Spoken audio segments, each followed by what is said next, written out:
Why does chewing our food well help our digestion? Plants draw up water and nutrients through their roots. Water and nutrients move through the stem and spread to the leaves, flowers, and fruits. Then, in our body, what plays the role of this route? Our intestines do. They are the path where nutrients first enter our body and travel throughout our body. When our digestion does not go well, we usually notice two signals. We may feel a tight, blocked feeling inside, or have trouble when we go to the bathroom. We can think of these as signals from our stomach and intestines. But when we think about it, digestion does not begin only in our stomach or intestines. In our mouth, digestion has already begun. People often say, once it reaches our stomach, does it really matter whether we chew well or not? At first, that may sound reasonable. But if we picture a regular hexahedron, the answer becomes clear. A regular hexahedron with edges that are 2 centimeters long has a volume of 8 cubic centimeters. If we cut this regular hexahedron in half, the volume stays the same at 8, but the outer surface area becomes larger than before. If we cut it once more, even though the volume is still the same, the outer surface area is even greater. Food works in a similar way.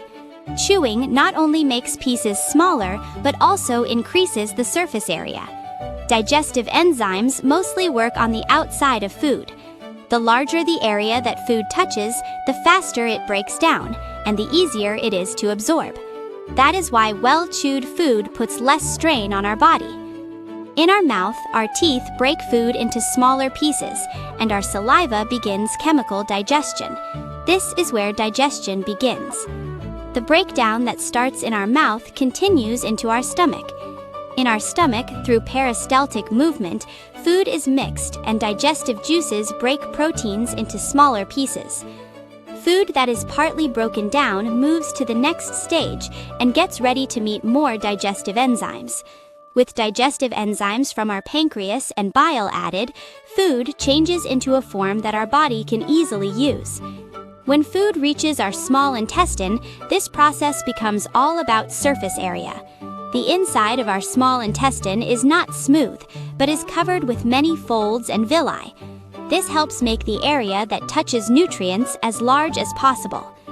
At the end of the journey, our large intestine removes the remaining water and gets waste ready to leave our body. If absorption is the act of taking in, the large intestine is in charge of cleaning up. In the end, digestion is not about how we eat, but about how well we break food apart. The small breakdown that begins in our mouth changes the rhythm of our body and quietly turns one large piece into a form that our body can use. Chewing well is not a matter of manners, but a matter of structure.